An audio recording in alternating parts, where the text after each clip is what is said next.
हे guys, जय Mahakal. Welcome to your channel MPRM। आशा करती हूँ कि आप सभी स्वस्थ होंगे, निरंतर अपने एग्जाम की तैयारी कर रहे होंगे। आज हम पढ़ने वाले हैं महत्वपूर्ण ऑपरेशन, जो कि हम तथ्यवान से कंप्लीट करेंगे। यदि आप हमारे चैनल पर नए हैं, अभी तक चैनल सब्सक्राइब नहीं किया है, तो चलिए गाइस, पहले चैनल सब्सक्राइब कीजिए, वीडियो को लाइक कीजिए, कमेंट कीजिए और अपने प्यारे प्यारे फ्रेंड्स के साथ शेयर कीजिए। महत्वपूर्ण ऑपरेशंस। हमारी ये सारी video one day exam, SI, railway, constable, patwari और PSC वगैरह के लिए बहुत बहुत बहुत ज़रूरी है। तो चलिए स्टार्ट करते हैं। ऑपरेशन उपलब्ध। रेलवे सुरक्षा बल ने टिकटों की दलाली रोकने के लिए मार्च महीने में पूरे देश में ऑपरेशन उपलब्ध चलाया। इस ऑपरेशन के तहत रेलवे सुरक्षा बल ने सैकड़ों दलालों को गिरफ्तार किया। इन दलालों में IRCTC के 300 से ज़्यादा अधिकृत एजेंट भी शामिल थे। ऑपरेशन उपलब्ध है क्या? तो हर कहीं जो रेलवे के टिकट होते हैं वह उपलब्ध हो रहे हैं। किन के द्वारा हो रहे हैं? दलालों के द्वारा हो रहे हैं। उसको रोकने के लिए रेलवे सुरक्षा बल है, उसने यह ऑपरेशन चलाया है पूरे भारत में। कब? मार्च महीने में चलाया था। इसमें 300 से ज़्यादा जो अधिकृत एजेंट हैं IRCTC के, उनको भी गिरफ्तार किया गया है। ऑपरेशन मेघ चक्र। CBI द्वारा भारत में बाल यौन शोषण सामग्री से संबंधित मुद्दों की रोकथाम के लिए एक विशेष अभियान चालू किया गया है, जिसको ऑपरेशन मेघ चक्र नाम दिया गया है। इस ऑपरेशन को इंटरपोल की सिंगापुर विशेष इकाई से प्राप्त जानकारी के बाद चलाया जा रहा है। तो ऑपरेशन मेघ चक्र क्या है? मेघ मतलब बादल और चक्र, तो एक चक्र बना दिया। किनके लिए? तो जो बाल यौन शोषण है, उन सामग्री से संबंधित जितने मुद्दे हैं उनको रोकने के लिए। किसके द्वारा? CBI के द्वारा। इस अभियान को किसके जानकारी के बाद इसको चलाया गया है? तो इंटरपोल की जो सिंगापुर विशेष इकाई है, उससे प्राप्त जानकारी के बाद इसको चलाया गया है CBI के द्वारा। ऑपरेशन सर्द हवा। ठंडी हवा कहाँ चलती है? तो border security force BSF Bharat Pakistan border पर सबसे बड़ा ऑपरेशन सर्द हवा की शुरुआत की गई है। ऑपरेशन सर्द हवा 23 जनवरी से 28 जनवरी तक चलाया गया। 26 जनवरी गणतंत्र दिवस को देखते हुए इस ऑपरेशन के तहत भारत पाकिस्तान की सीमा पर चौकसी को बढ़ाया गया था, तथा ताकि जो सरहद पार है वहाँ से कोई भी परिंदा पर ना मार सके। तो सर्द हवा क्या है? तो ठंडी हवा हिमालय साइड चलती हैं, कश्मीर में चलती हैं। कश्मीर से जुड़ा है पाकिस्तान, तो वहाँ पर BSF के द्वारा इसको चलाया गया था भारत पाकिस्तान बॉर्डर पर। क्यों? क्योंकि हमारे यहाँ पे 26 जनवरी गणतंत्र दिवस मनाया गया था, इसलिए 23 जनवरी से 28 जनवरी तक इसको मनाया गया। यहाँ पर जो भारत पाकिस्तान है उसकी सीमा की चौकसी को बढ़ाया गया था। ऑपरेशन महिला सुरक्षा। महिला सुरक्षा के इस उद्देश्य को समर्पित एक अखिल भारतीय अभियान है ऑपरेशन महिला सुरक्षा। पिछले महीने में 3 से 31 मई 2022 तक चलाया गया था। इस अभियान के दौरान RPF ने महिलाओं के लिए आरक्षित कोचों में अनाधिकृत रूप से यात्रा करने वाले 7,000 से अधिक व्यक्तियों को गिरफ्तार किया। RPF ने 150 महिला एवं लड़कियों की मानव तस्करी का शिकार होने से भी बचाया है। ऑपरेशन महिला सुरक्षा महिलाओं की सुरक्षा के लिए है। यह चलाया गया है CPF के द्वारा, महिला सुरक्षा के लिए है। और जो आरक्षित कोच हैं उनमें अनाधिकृत रूप से जितने भी व्यक्ति थे उनको गिरफ्तार किया गया और 150 से अधिक बालिकाओं और महिलाओं को मानव तस्करी के शिकार से बचाया है। ऑपरेशन कावेरी। भारत सरकार ने संकट के कारण सूडान में फंसे भारतीय नागरिकों को बचाने के उद्देश्य से ऑपरेशन कावेरी प्रारंभ किया। 24 फरवरी 2023 को प्रारंभ किए गए इस ऑपरेशन को कावेरी में विदेश मंत्रालय, भारतीय वायुसेना और सूडान में भारतीय दूतावास जैसे विभिन्न विभागों के अधिकारी शामिल थे।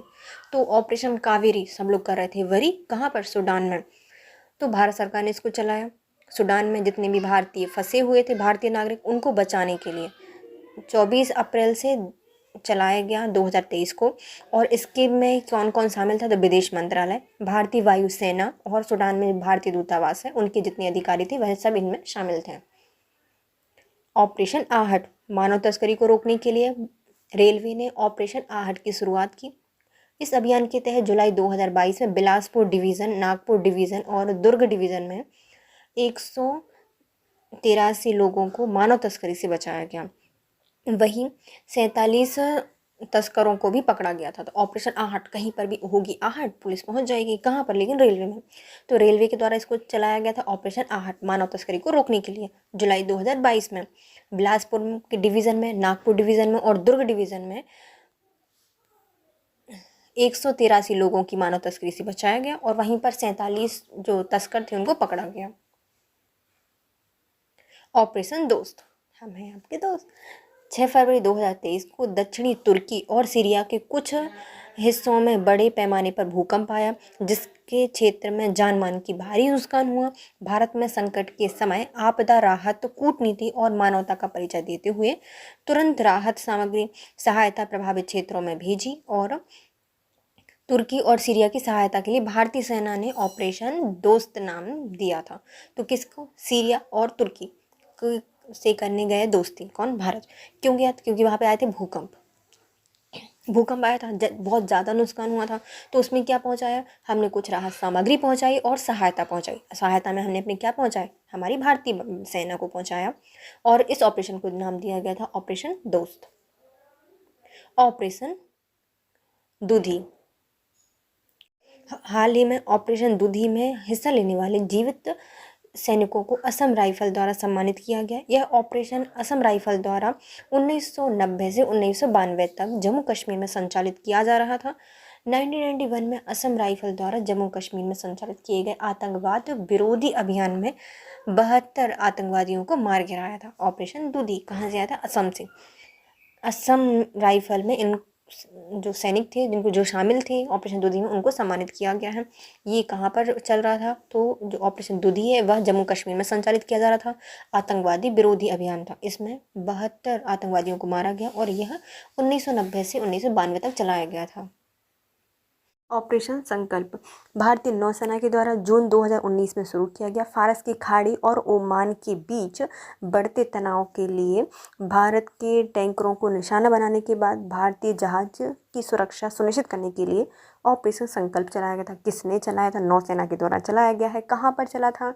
तो फारस की खाड़ी और ओमान की खाड़ी में चलाया गया था। क्यों? क्योंकि हमें अपने जहाज़ों को सुरक्षित रखना था, इसलिए इसको चलाया गया था। कब? जून 2019 में।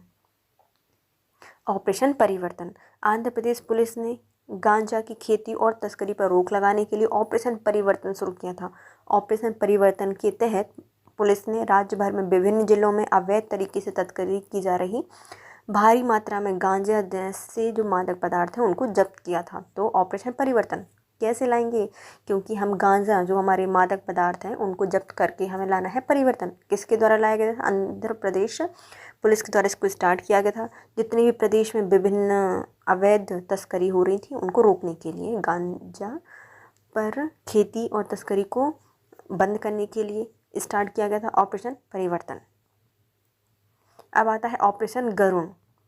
यह सीबीआई ने ड्रग माफिया के खिलाफ ऑपरेशन गरुण लॉन्च किया था। इसके तहत देश के अलग अलग राज्यों में ज़बरदस्त छापेमारी की गई थी। किसने किया था? सीबीआई ने। गरुण, क्योंकि गरुण की आँखें बहुत तेज़ होती है, पकड़ पकड़ के बाहर निकाल देता है ना।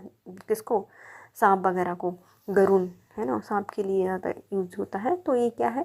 गरुण किसके लिए चलाया गया था? तो जो हमारी ड्रग माफिया है उसके लिए चलाया गया था सीबीआई के द्वारा, और इसके तहत विभिन्न राज्यों में अलग अलग जगह पर छापेमारी की गई थी। नेक्स्ट आता है ऑपरेशन गंगा।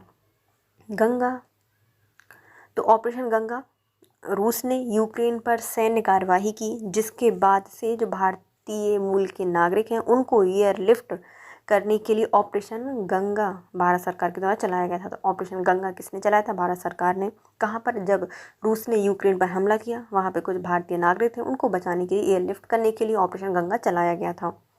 ऑपरेशन यात्री सुरक्षा, भारतीय रेलवे सुरक्षा बल ने आरपीएफ के द्वारा यह चलाया गया था। एक अखिल भारतीय अभियान था जिसे ऑपरेशन यात्री सुरक्षा के नाम से जाना जाता है। इस पहल के तहत यात्रियों को 24 घंटे सुरक्षा प्रदान की जा रही थी। कई कदम उठाए गए थे।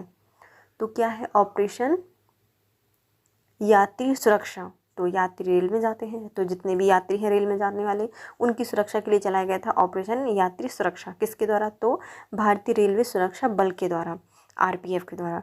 अखिल भारतीय अभियान है, इसमें यात्री की सुरक्षा के नाम से भी जाना जाता है, और यह 24 घंटा सुरक्षा प्रदान करने के लिए अलग अलग कार्यक्रम चला रहे हैं। इसके साथ हमारे सारे ऑपरेशंस होते हैं complete. If you like my video, please share, subscribe and comment. Thank you so much guys, have a nice day.